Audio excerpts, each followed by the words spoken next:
Paz e graça para você ligado nessa emissora. Com muita alegria começamos essa edição do programa Vejam Só Entrevista, que vai abordar uma questão teológica bastante instigante. Nós sabemos que o Deus da Bíblia, o Deus no qual nós cremos, é um Deus que age. Aliás, é o título de um livro publicado pela Haste, né? O Deus que age.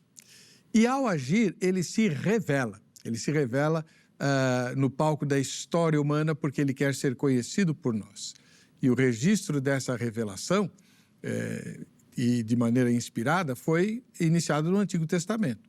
Porém, Deus continuou se revelando na Nova Aliança, no Novo Testamento, que nós todos sabemos, ou pelo menos deveríamos saber, interpreta o Antigo Testamento.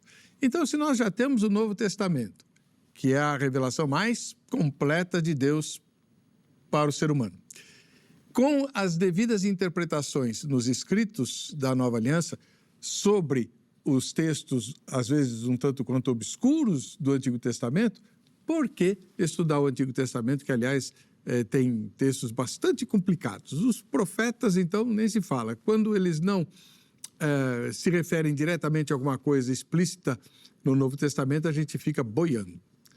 Para responder a esta e muitas outras perguntas, nós trouxemos um especialista doutorado pela Universidade de São Paulo sobre os escritos da Antiga Aliança, pastor Carlos Augusto Vailate. Seja muito bem-vindo, pastor, professor e doutor. Muito obrigado, Weber, mais uma vez pelo convite. É uma alegria sempre podermos estar aqui no Vejam Só, uma casa que eu aprendi a amar, bem como ao irmão, as queridas pessoas aqui da produção, a Angélica, os demais irmãos aqui que auxiliam esse programa, e eu espero novamente, com a graça de Deus, com a sua gentileza, poder contribuir minimamente para esse assunto importante, né? Afinal de contas, muitas vezes, nós cristãos em termos gerais, podemos ser tentados a desprezar essa parte importante da Bíblia e maior da Bíblia, que é o Antigo Testamento. Então, eu espero, de fato, por meio do nosso bate-papo, poder contribuir sobre esse assunto. E você vai contribuir mais do que você pensa. Já eu tenho uma pergunta sobre a sua a sua anterior visita aqui, tá? Ok, maravilha. Já vou até adiantar para você ir pensando. O Antigo Testamento fala em regeneração? Boa pergunta. Antes, onde fica a Igreja Jaboque? A Igreja Evangélica Jaboque está situada ali na rua Suzana, número 119, na Vila Prudente, Zona Leste aqui de São Paulo. Os nossos cultos de estudo bíblico e de oração se dão às quartas-feiras e o culto ao Senhor aos domingos, às 18 horas, a escola bíblica dominical às 17 horas, portanto, uma hora antes, e a ceia do Senhor nos últimos domingos de cada mês, às 10 horas da manhã. Nesse dia nós não temos culto à tarde, somente de manhã, mas emendamos a ceia do Senhor com um almoço com os irmãos ali, com pessoas que nos visitam, tendo um momento de comunhão fraterna em Cristo, e as pessoas de toda esta região da Vila Prudente, São Lucas, Sapopemba, São Caetano do Sul, Moca e regiões vizinhas estão mais do que convidadas para estarem conosco lá. Serão muitíssimo bem-vindas em nome do Senhor Jesus. Amém. Pastor, bom, antes, vamos lá. Você que está assistindo pelo YouTube, participe, mande seu comentário, sua pergunta, que a gente põe aqui no ar, tá bom? E a enquete. Vamos lá. Põe a enquete no ar, por favor. Quando você aconselha um novo convertido, por onde recomenda que ele comece a ler a Bíblia? Primeira resposta, pelo Antigo Testamento, que é o começo da Bíblia, né? Ou pelo Novo Testamento, que é a parte final, ou aleatoriamente. Cada dia você lê uma parte da Bíblia lá e pronto. Como é que você faz? Essa é uma pesquisa, né? Você normalmente direciona de que maneira? Vamos lá. Pastor, você na última vez que você esteve aqui, tá repercutindo ainda a exibição do programa sobre calvinismo e arminianismo, okay, né? Ficou assim meio em dúvida a questão da regeneração. Que eu até tinha anotado em algum lugar aqui, agora já não sei mais onde está. O Antigo Testamento fala em regeneração. O que é regeneração do ponto de vista teológico, a seu ver? A meu ver, a própria palavra regeneração, ela aponta para nascer de novo. Né? Uma pessoa que é regenerada, ou seja, gerada novamente. Você nasce da carne, nasce terrenamente, mas em termos de fé, né? O nascer da carne é um nascer biológico, e você nasce espiritualmente quando, pela graça e mediante a fé, enquanto resposta humana ao evangelho, possibilitada pela graça, você crê em Cristo e assim sucessivamente. Então, a regeneração envolve este novo nascimento, essa nova vida que você passa a ter com a operação da graça no seu coração e assim por diante, de uma forma ultra resumida. Tá. É o novo nascimento. É um novo nascimento. Alguém anda dizendo aí pelas redes sociais que esse texto de João 3, né, quando Jesus fala com Nicodemos, está mal entendido, até por culpa do Billy Graham. Que o nascer de novo, na verdade, é uma tradução ruim. Deveria ser nascer do alto. É porque a palavra grega anothen, ela tem esse sentido um tanto quanto ambíguo, que pode ser de novo, ou mais uma vez, ou também de cima ou do alto. E não há nenhum tipo de ambiguidade, porque esse novo nascimento, como eu brevemente expliquei agora, ele é diferente do nascimento biológico, onde você nasce ali, evidentemente, por meio da sua mãe. É um nascimento de outra natureza, de outra classe, de outra categoria, onde você nasce no reino espiritual, onde você é gerado ali a partir do momento em que você crê em Jesus, conforme, voltando algumas páginas ali de João 3, indo, por exemplo, a João capítulo 1. Jesus veio para o que era seu, uma referência aos judeus, mas os seus não o receberam, ou não o aceitaram. Daí a importância da expressão aceitar a Jesus, que é bíblica. Mas a todos quantos o receberam ou aceitaram, deu-lhes o poder de serem feitos filhos de Deus. Quem? Aos que creem no seu nome. Ou seja, essas pessoas nascem de novo quando, pela graça, mediante a fé, elas creem em Cristo, retomando o tema do nosso último bate-papo. Então, aliás, está no YouTube, se você não assistiu, assista, é imperdível, imperdível. Agora, vamos pegar o gancho. Se essa é uma questão fundamental para o ser humano, porque lida diretamente e explicitamente com a salvação, para você evitar a perdição causada pelo pecado, pela rebelião que todos nós fazemos contra Deus, se isso é tão essencial, por que não aparece no Antigo Testamento? O Antigo Testamento, aí nós temos que entender o seguinte: nós cristãos em geral acreditamos naquilo que é chamado de revelação progressiva. Então existem muitos temas, muitos assuntos teológicos, bíblicos e assim por diante, que Deus não revela de imediato, mas ele o faz em doses homeopáticas ao longo da história. Por exemplo, Jesus não aparece, pelo menos não de forma explícita, no livro de Gênesis. E também na Torá, no Pentateuco, de forma explícita, de forma clara, de forma não ambígua, de forma inequívoca e assim por diante. E Jesus surge na plenitude dos tempos. Então nós temos alguns ensinos, não é apenas este que envolve a regeneração, nós temos alguns ensinos que, a meu ver, eles não aparecem no Antigo Testamento, pelo menos não aparecem de forma clara, como ocorre no Novo Testamento. Então, por exemplo, a ideia de que nós temos uma hierarquia, já falamos sobre isso em outros debates, em outros vejam sós, vamos assim dizer. Nós não temos uma hierarquia demoníaca no Antigo Testamento. No período interbíblico e no Novo Testamento nós já temos. Nós não temos, pasme, um texto bíblico claro que diga que no Antigo Testamento as pessoas são habitadas pelo Espírito Santo. No Novo nós já temos. No Antigo Testamento nós não temos referências claras, por exemplo, à ideia de inferno. Ela vai aparecer um tanto quanto ambiguamente, bem pobremente falando, escassamente falando, em textos como Daniel, que vai falar sobre vergonha e perdição eterna, mas não diz exatamente onde. Um inferno, lugar de tormento, claro. Daniel é um texto tardio. Exatamente, e olha que ele é de um contexto tardio e no contexto pós-exílio ou pós-cativeiro babilônico. Ou seja, existem vários temas, eu citei brevemente apenas alguns a título de amostra, que não estão claros no Antigo Testamento. E, a meu ver, um deles envolve a regeneração. Para entendermos a regeneração, esse é um dos grandes dilemas, uma das grandes polêmicas em teologia. Qual que é a polêmica? No Antigo Testamento, eu já citei bem brevemente, mas citando agora de forma mais detalhada. No Antigo Testamento, os salvos são habitados pelo Espírito Santo, tanto quanto são, ou da mesma forma que os são no Novo Testamento? São ou não são?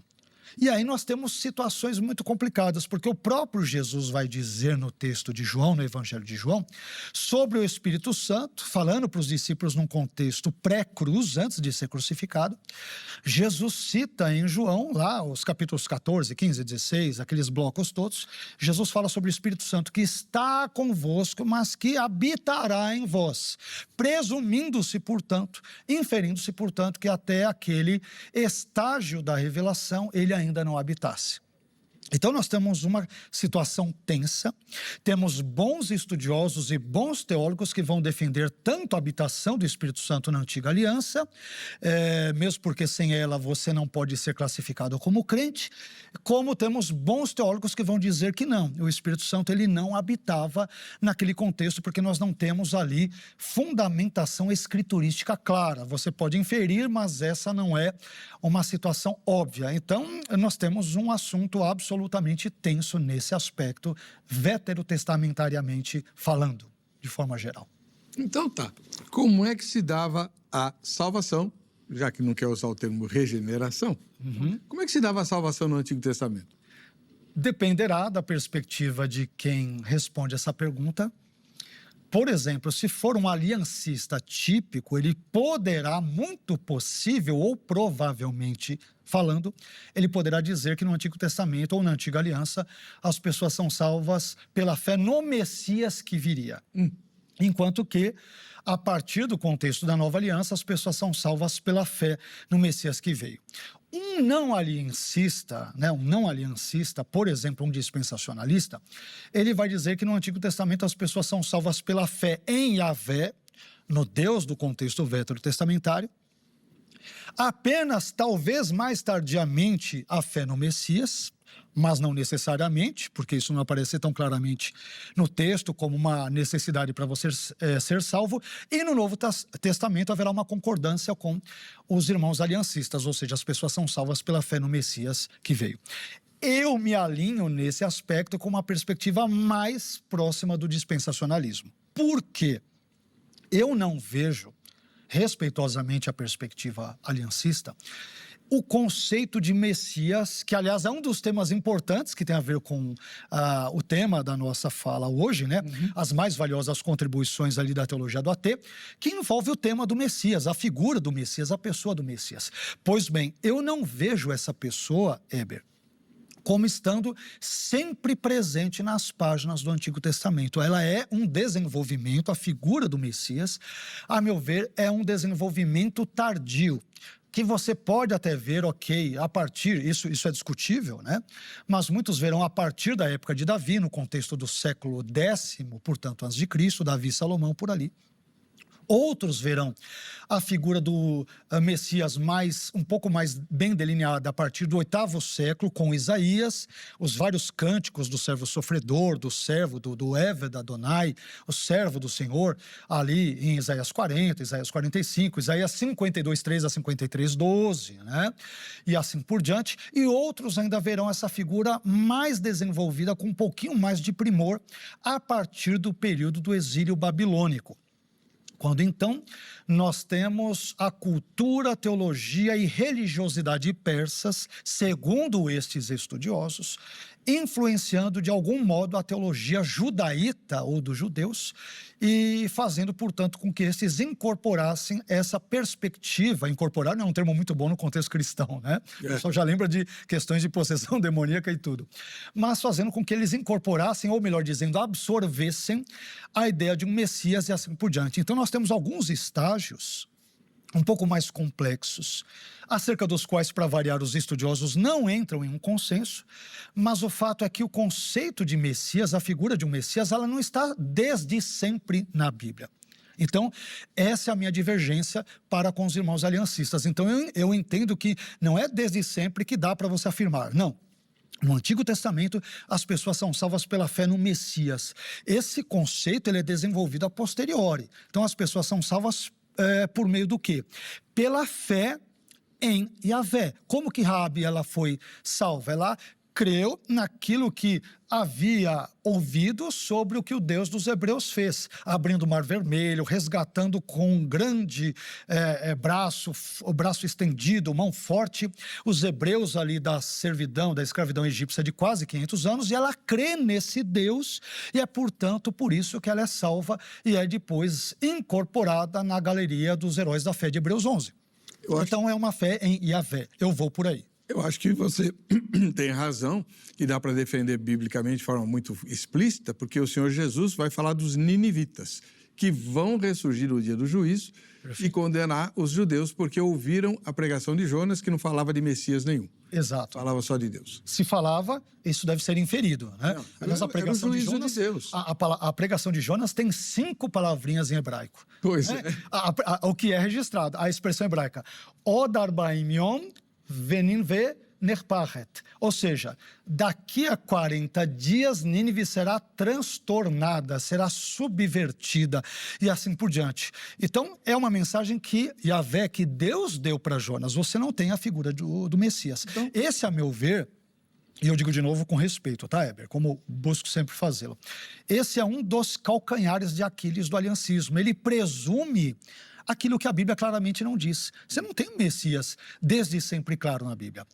Mas está lá em Gênesis 3,15, já falamos sobre isso em outros momentos, a semente da mulher, a semente da serpente, mas essa ideia é uma construção a posteriori. É só lendo João, a partir da obra de Apocalipse, e a referência feita ali ao dragão, a antiga serpente, você pega essa leitura a posteriori, você a retroage a milhares de anos até o contexto genesiano, e de forma anacrônica você vê o Messias, mas no contexto diacrônico imediato, e a partir de uma exegese histórico-gramatical, é impossível ver Messias ali. Né? Ainda mais a ideia de um Messias em quem você deposita a fé e é salvo. Isso não é conhecido naquele contexto.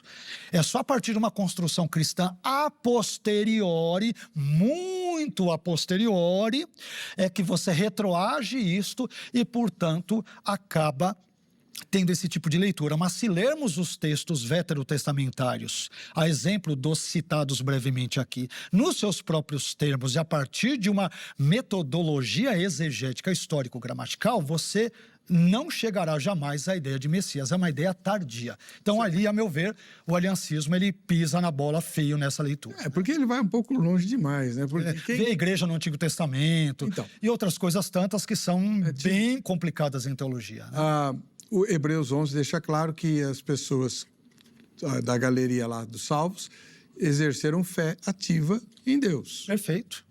Fé ativa em Deus e principalmente fé nas promessas de Deus. Perfeito. Agora, existe um conceito muito difundido, mas muito difundido mesmo, de que a salvação no Antigo Testamento era pela lei e no Novo Testamento é pela graça. De jeito nenhum.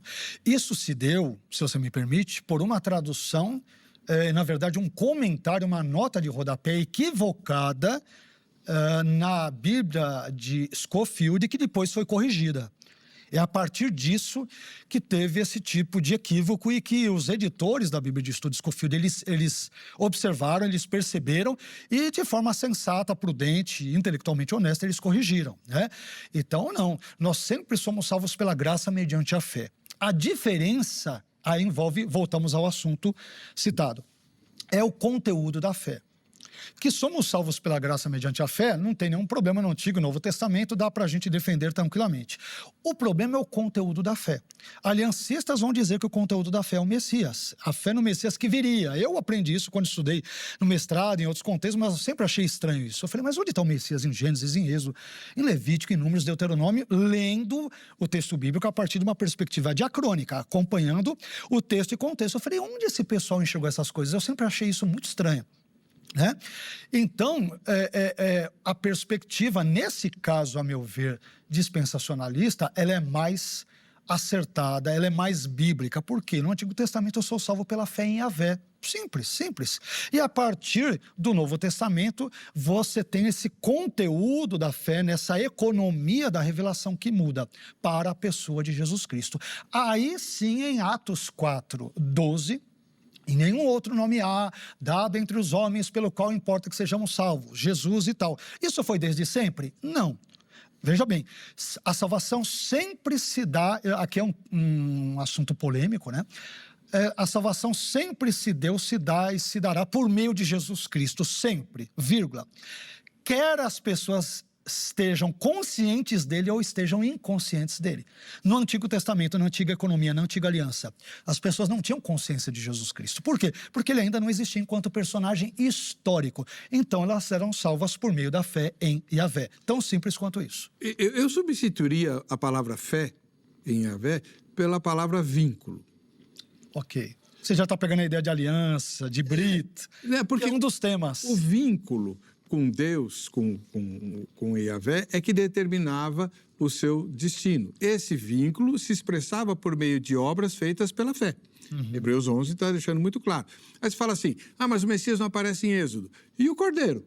Né? O sangue do Cordeiro na verga da porta. Né? Eles não tinham consciência disso. E é isso que eu quero chegar. Somente lendo João e a ideia de que Jesus é o Cordeiro de Deus, é o que eu coloquei agora, e o irmão está comprovando o que eu disse. Sim. Somente recorrendo ao Novo Testamento, a posteriori, e retroagindo essa leitura que você chega a essa conclusão. Se eu ler Êxodo com base na sua gramática, na sua história, no seu contexto, eu chegaria a isso? Nunca chegaria. Mas chegaria ao fato de você precisa crer que esse sangue vai me proteger do anjo da morte. Ok. Então, se esse sangue do Cordeiro, esse Cordeiro representa um homem, esse homem será alguém que eu devo crer, ele será a segunda pessoa da Trindade. É isso que eu quero chegar, ele será o Messias. É impossível chegar a esse tipo de conclusão lendo a Bíblia diacronicamente. Só com a revelação a posteriori, que é o que eu disse aqui. Aí a gente entra na minha pergunta mais chata. Meu Deus do céu. Espinho aqui pra você. Devagar, hein? Bem devagar aí, por favor. Se é o Novo Testamento que lança luz sobre o Antigo e que interpreta de maneira adequada o Antigo Testamento, e eu já tenho o Novo Testamento, que interpreta e cita, aplicando tudo aquilo que o Antigo Testamento fala para a minha saúde espiritual e para a minha salvação, por que eu preciso ler o Antigo Testamento? Basta ler o Novo. Não, de jeito nenhum. O Novo Testamento não existiria sem o Antigo Testamento. O Novo Testamento, ele faz citações, por exemplo, nos textos que envolvem a Septuaginta, cerca de 300 vezes, com mais de 1000 outras alusões ou inferências ou linguagens ou metáforas que são feitas com base no Antigo Testamento. Então, sem o Antigo Testamento, o Novo não existiria, o cristianismo não existiria. Porque o conceito de Messias, voltando a ele, embora seja tardio nas páginas veterotestamentárias, elas estão no Antigo Testamento. E sem isso, nós não temos como ter um fundamento na nossa fé. Sem um sacrifício que você acabou de citar do Cordeiro, o sangue derramado do Cordeiro, eu não vou entender, é impossível compreender o caráter expiatório que se dá por meio da morte de Jesus enquanto Cordeiro de Deus que tira o pecado do mundo. Para citar algumas breves coisas. Aquilo que é central no ensino de Jesus, olha só, Jesus vai dizer em Mateus, quando lhe perguntam, mestre, qual que é, digamos, o resumo da lei dos profetas? O que ele vai dizer? Amarás a Deus acima de todas as coisas e o próximo como a ti mesmo. De onde ele tirou isso? De Levítico. Levítico capítulo 19, versículo 18, está na Torá, ou seja, sem a Torá, você não tem um fundamento do ensino de Jesus e, portanto, não tem aquilo que é o âmago da fé cristã. Então, o Antigo Testamento ele é absolutamente indispensável para a fé cristã. Como que Jesus derrota o diabo na tentação do deserto? Citando trechos de Deuteronômio, de Dvarim. Né? Então, mas também está escrito isso e aquilo. Jesus cita trechos de Deuteronômio. Jesus combate o diabo e vence o diabo, como não haveria de ser diferente, citando trechos de Deuteronômio. Quando Jesus está na cruz e ele diz, Deus meu, por que me desamparaste? Ele cita o Salmo 22, quer dizer, desde o início do ministério, a exemplo da tentação no deserto, até o final, a exemplo da morte na cruz, Jesus começa e termina citando as Escrituras. Entenda-se o Antigo Testamento. O Antigo Testamento é central para a vida e obras do Senhor Jesus e deveria ser também muito importante para a fé cristã. Deixa eu ver se tem tempo para esse bloco ou vou fazer a pergunta para você responder no próximo. Então tá, a pergunta é a seguinte. Ok. Tá?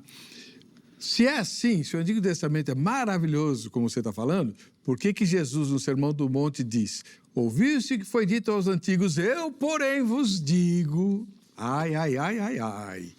Jesus vai censurar o Antigo Testamento, vai ou não?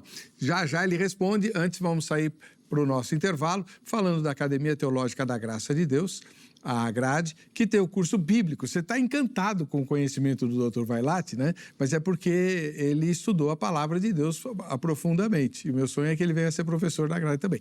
Bom, mas, enfim, você pode estudar na sua casa, na plataforma de ensino à distância, que os cursos que a Grade está fazendo estão nessa modalidade. Telefona para 3115-0819 durante a semana, no horário comercial, aqui em São Paulo, então tem o 011, ou entra no site agrade.com.br para você se informar mais, tá?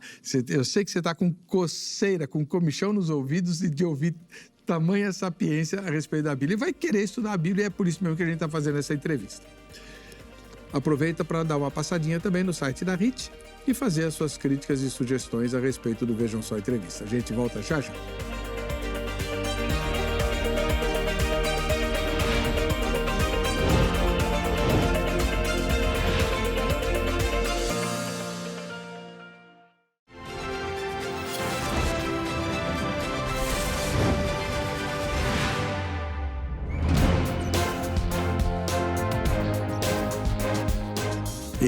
Abre o olho aí, porque o Vejam Só tá voltando, tá? E voltando na hora de mostrar aos telespectadores e telespectadoras que concorrem ao brinde do Vejam Só por terem mandado a sua fotografia para nós pelas nossas redes sociais, sobretudo pelo Instagram, mas pode ser pelo Facebook também, tá? Se você for sorteado, você vai ganhar um brinde do Shopping do Povo. Se você não for sorteado ou não quiser esperar o sorteio, vá ao Shopping do Povo. Aqui na Avenida São João, 816, bem em frente ao Templo da Igreja Internacional da Graça de Deus, sede de São Paulo. Está aí a dona Eliana, que vai receber você com todo carinho, e você lá vai encontrar todo tipo de artigo para a edificação da sua fé e até para a sua elegância como crente em Cristo Jesus, tá bom? Vamos lá.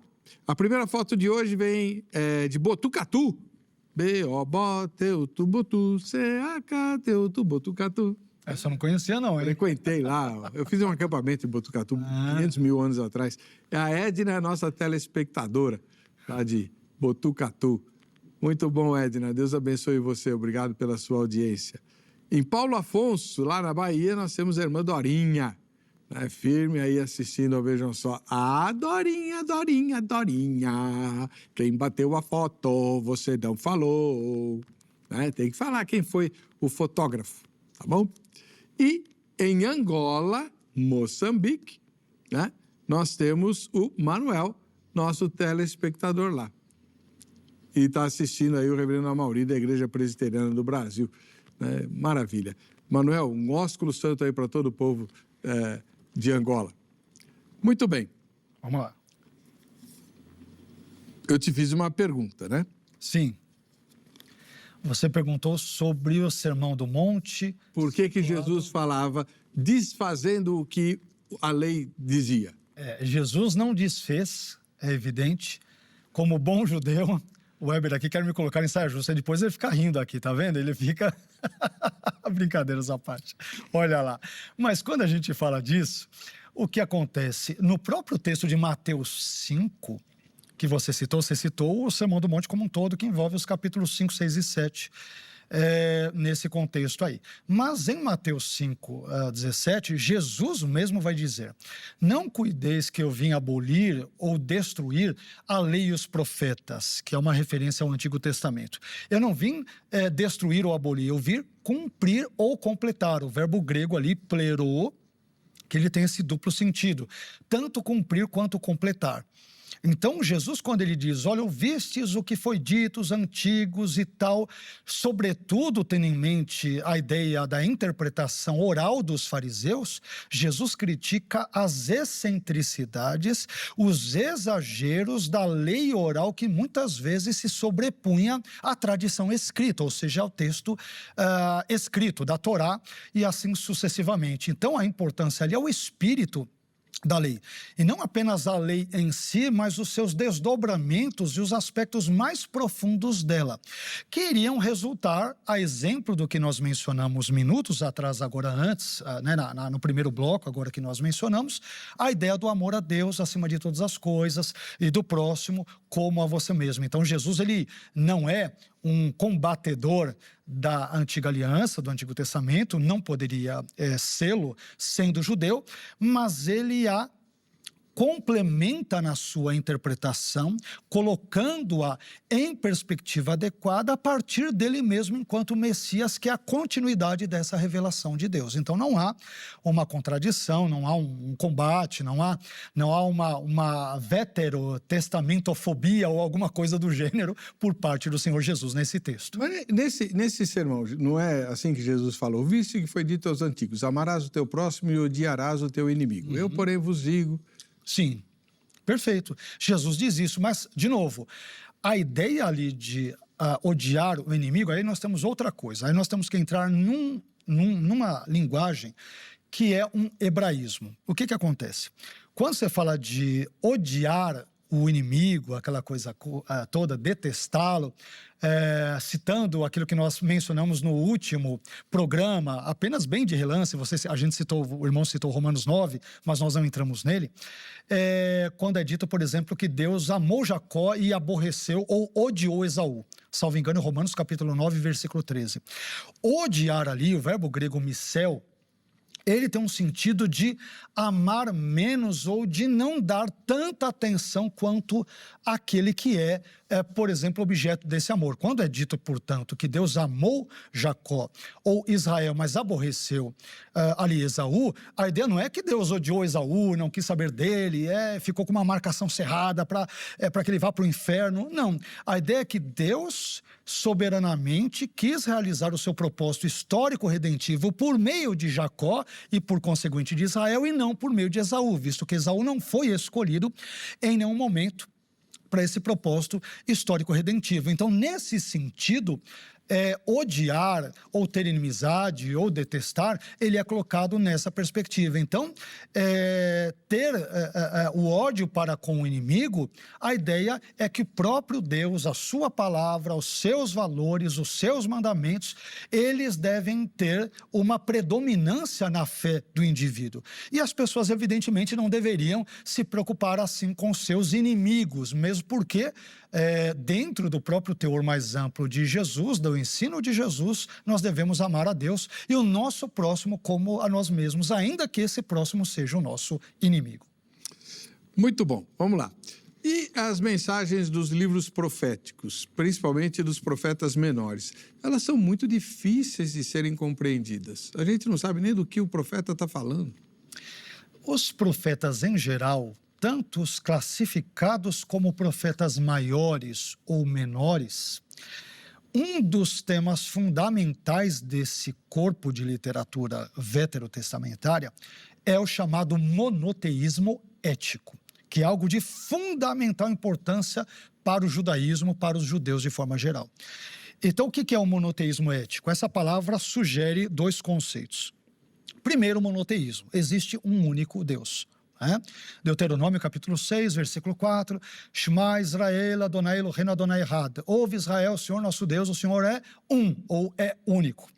Esse Deus que é único, ele se relaciona de verdade com o seu povo, com quem ele realizou uma brit, outro tema importante que é a aliança, tá? E o que acontece? Diante dessa relação entre Yahvé e o seu povo, particularmente falando do povo de Israel, Deus se relaciona com eles de modo a fazer com que o seu dia a dia ele tenha uma harmonia social e, portanto, deva possuir esse dia ou dias dos israelitas, ele tem que ter um elemento moral ou um elemento ético.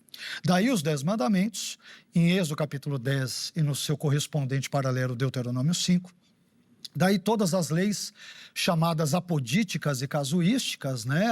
As apodíticas são as mais genéricas, não faça isso, não faça aquilo e assim por diante. E as casuísticas, como o próprio nome sugere, dando casos. Se um sujeito entrar na sua casa e for surpreendido roubando e você ferir e ele morrer, a sua alma estará isenta disso, você não vai ter problema quanto a isso, que seria um fundamento no Ocidente da nossa jurisprudência ocidental, daquilo que hoje é chamado no direito de legítima defesa. Outra contribuição importantíssima do Antigo Testamento, por exemplo, para a jurisprudência mundial e, sobretudo, ocidental. Então, os profetas, eles sempre dão ênfase nisso. E é interessante que os profetas, eles não criam uma teologia, mas eles reverberam ou repercutem aquilo que foi ensinado previamente por Moisés na Torá, de Gênesis a Deuteronômio. Então, vira e mexe, pega os ensinamentos de Isaías, de Ezequiel, de forma bem geral, você vai ver que eles remetem àquilo que Deus falara no passado, aquilo que Deus havia falado por meio de Moisés. Além disso, tanto os profetas quanto o Antigo Testamento como um todo, toda a Bíblia hebraica, todo o Antigo Testamento se preocupa com um negócio que é chamado de quarteto vulnerável. Não sei se o irmão já ouviu esse termo. Ele é conhecido em teologia do Antigo Testamento, é o quarteto ou quadrilátero vulnerável. São 4 pessoas, ou 4 grupos, ou blocos, ou categorias de pessoas que são particularmente vulneráveis. Quem são? Pobre, órfão, estrangeiro e viúva. Essas pessoas, devido a esse conceito de monoteísmo ético, elas recebem uma atenção especial por parte de Yahvé. E isso é interessante, que tem um certo transbordo para o Novo Testamento, Tiago capítulo 1. A religião verdadeira e imaculada, né, para com pai é esta: visitar órfãos e viúvas, 2 dessas 4 classes de indivíduos, particularmente vulneráveis, visitá-los nas suas tribulações. Isso não foi abolido. Olha que interessante, com o advento de Cristo e do Novo Testamento, é parte da vida cristã. Então, se preocupar com pessoas órfãs, viúvas, para não dizer também pobres e estrangeiros, deve ser parte do discurso cristão, sem entrar de jeito nenhum na teologia da libertação, numa leitura marxista da Bíblia ou alguma coisa do gênero. Não, a Bíblia ensina isso no contexto vétero e neotestamentário, sem os exageros, as excentricidades e toda a ideologização que os grupos que seguem a teologia da libertação, a teologia feminista e assim por diante seguem. Então, essa por exemplo, este é um dos grandes discursos dos profetas maiores e menores. Existe um único Deus, ele fez aliança conosco no passado. Devemos nos relacionar com ele, nos termos dele, envolvendo a ética que ele nos legou, sobretudo consubstanciada por meio dos 10 mandamentos e de todas as leis casuísticas presentes nesse contexto. O que envolve, Heber, e se eu estiver me delongando demais, por favor, me interrompa, o que envolve, por exemplo, o conceito das promessas, né? A relação entre promessa e cumprimento. Quando a gente lê o Antigo Testamento, esse é um detalhe muito importante e fundamental para ler e para entender boa parte do Antigo Testamento. Se nós entendermos que grande parte das promessas veterotestamentárias, elas possuem um caráter condicional e uma minoria possui um caráter incondicional, aí nós vamos entender o porquê de Deus agir do jeito que age com frequência no Antigo Testamento. Então, por exemplo, já falamos sobre isso anos atrás aqui no próprio Vejam Só, no caso de Abacuque. Por que, por exemplo, os judeus eles são levados ali para o exílio babilônico? Porque não cumpriram aquilo que a Torá, sobretudo em textos como Deuteronômio 28, prescrevia. Olha, Deus vai dizer para eles: observem a minha lei, sigam os meus mandamentos. Se vocês não fizerem isso, uma nação estrangeira, um povo estrangeiro, cuja língua não conhece, vocês não conhecem, irá tomar os seus filhos, os fará reféns, vocês não terão que comer, eles vão destruir a cidade de vocês. É o que acontece. Por quê? Porque a posse de Judá por meio dos babilônios, ela poderia ser evitada. Caso Judá, olha o elemento condicional, observasse a Torá, o Pentateuco e assim sucessivamente. Então esse ponto é importante. Você pode pegar depois Jeremias, Pode pegar Isaías, vários outros textos, onde o famoso texto de Jeremias 18, versículos 1 a 6, onde Deus ele é comparado a um oleiro, Israel é comparado ali, né, a massa nas suas mãos. Então, Deus vai dizer por meio do profeta: se vocês me obedecerem, então eu expulso as nações diante de vocês. Se vocês não me obedecerem, o elemento condicional, então vocês vão ver o que eu vou fazer na vida de vocês. Isso envolve uma condicionalidade nessa relação entre promessa e cumprimento. Isso é um tema importantíssimo de todo o Antigo Testamento. Mas tem uma coisa que Deus deixa muito à mostra, se você ler textos mais longos dos profetas, que é uma característica que nós brasileiros chamaríamos de morde e assopra. Né? Ok. E Deus morde feio, só falta xingar. Um pastor amigo meu diria: Deus aperta, mas não afoga. Ele aperta um pouco, mas depois solta. Aperta, mas ele solta. Porque eu gosto de vocês, eu vou trazer vocês de volta, e não sei o quê. Juízes que o diga, né?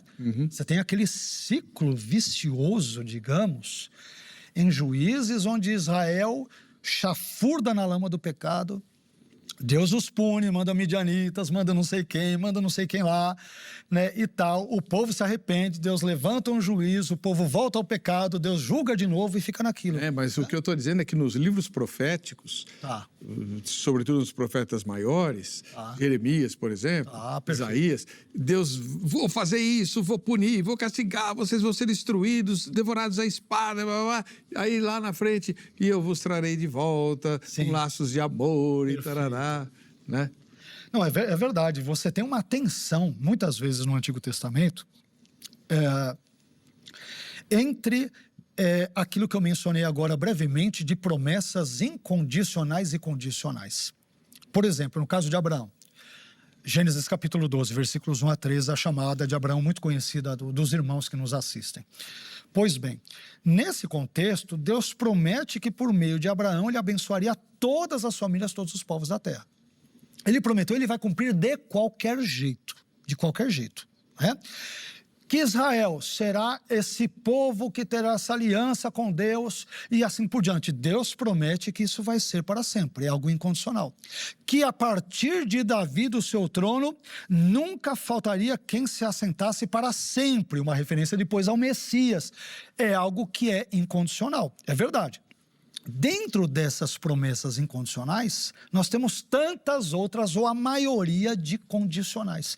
Então, essa tensão é que envolve a leitura dos profetas, como você mencionou. Então, tem horas que Deus, ele pune mesmo, Deus não alivia nem para o próprio povo dele, mas Deus não o liquida. Por quê? Porque ele prometeu que faria com eles uma aliança também perpétua. Então, você fica aquela tensão que é o tal do morde a sopra e tal, bate a sopra que você mencionou agora há pouco. É isso mesmo. Deixa eu te fazer uma pergunta, que o irmão já explorou em outras vindas, mas eram debates, né? Sim. O irmão, ele tem um livro chamado Manual de Demonologia. Ok. Capa preta, dá até medo. Se você olha para a capa, você tem pesadelo. A gravura da capa não é a minha foto, é importante dizer para as pessoas não se assustarem quando verem ali. Mas é um tratado de teologia do Antigo Testamento em relação ao mundo espiritual do mal. E você identificava a sede do mal como o mar. É verdade, é verdade. Por quê? O mar é uma coisa tão bonita. Os Salmos falam dele é o mar, pois ele o fez. Ótima pergunta, excelente pergunta. Vamos lá. O mar, na Bíblia, ele tem um sentido positivo. Agora eu estou indo um pouquinho para o reino simbólico, tá? Mas o mar, dependendo do contexto, ele também tem uma simbologia negativa. Ou, como eu denomino, numa linguagem técnica, ele tem uma característica ponerológica, que vem do grego poneros, que quer dizer mal ou maligno. Que, aliás, é um dos títulos dados ao diabo na Bíblia, né, no Novo Testamento. Poneros é o maligno, né? Quando Jesus diz, mas livra-nos do mal, poneros, é o diabo ali, o maligno, né? Então, o mar, ou o ajuntamento aquoso, uma massa de água em geral, seja rio, seja lago, seja mar na Bíblia, tem tanto uma valência positiva quanto uma valência negativa ou ponerológica. Tendo isto em mente como pressuposto, aí a gente entende por que ao longo da Bíblia, você sempre vê Deus tendo controle sobre as águas, porque elas representavam, muitas vezes, não sempre, o caos, o mal, um lugar onde os demônios habitavam. Por quê? Porque os antigos, Heber, eles viam que muitas pessoas frequentemente se afogavam nas águas. Barcos, navios, embarcações, muitas vezes naufragavam. Então, qual é a ideia? Deve haver alguma coisa má ali. Enchentes, enxurradas e tantas outras coisas que destruíam casas, vilarejos. Então, devido a tudo isso, o mar, ou um ajuntamento de águas qualquer, ele adquire contornos negativos ou ponerológicos. Tendo dito isto, aí a gente consegue ler a Bíblia de outra forma. Então, você já vê Deus controlando as águas em Gênesis 1:2.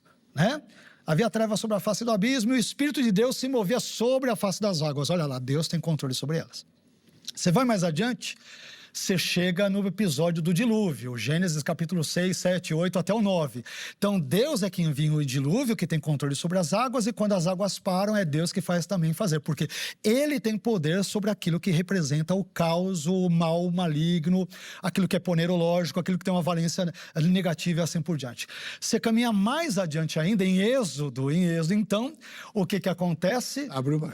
Abre o mar, e antes disso, Moisés, ele é tirado de um cesto das águas do Nilo. Deus não permitiu que o Nilo e as suas divindades acabassem com um dos seus emissários, com um dos seus servos. Deus preserva o seu servo, o líder do seu povo, por meio daquele ambiente que representava o caos também naquele contexto. Depois, esse Deus que tem domínio sobre as águas, ele simplesmente abre o Mar Vermelho em duas partes, e o seu povo passa seco e as águas se fecham sobre os inimigos. Olha só, Deus tem poder sobre as águas.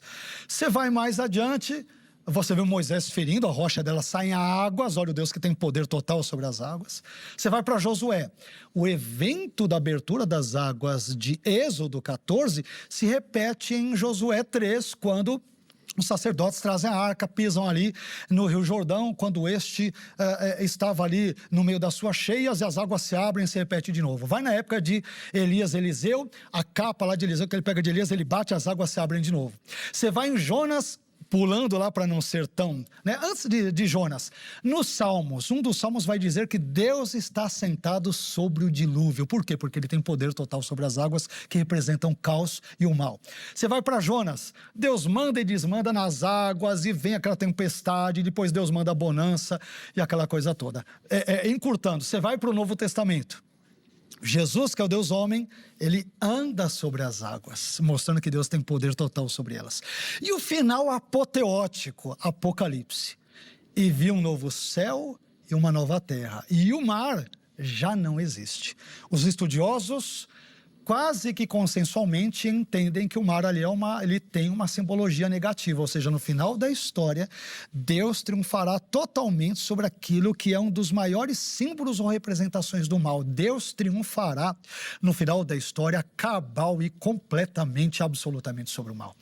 Então essa ideia, olha só, sobre uma teologia das águas na Bíblia, olha que coisa gloriosa, né? Maravilhoso, né, Heber? Maravilhosa a tua aula, meu irmão. E a Angélica já falou aqui que vai te trazer o mês que vem de novo. Oh, meu Deus do céu. Eu sei que o telespectador quer, né? Mas não é fácil, né? As pessoas são gentis, são educadas. A agenda do irmão não é brincadeira. Quem quiser falar com o pastor Vailate, os contatos dele foram publicados ao longo da exibição do programa. E se você não anotou, no Instagram do programa Vejam Só, você tem o contato dele lá. Vamos ver o resultado da enquete? Quando você aconselha um novo convertido, por onde recomenda que ele comece a ler a Bíblia? O Antigo Testamento, 13%. O Novo Testamento, 77%. Olha só, hein? Né? E, aleatoriamente, 10%. O Elais disse, eu sempre recomendo começar por João, para conhecer melhor a Jesus.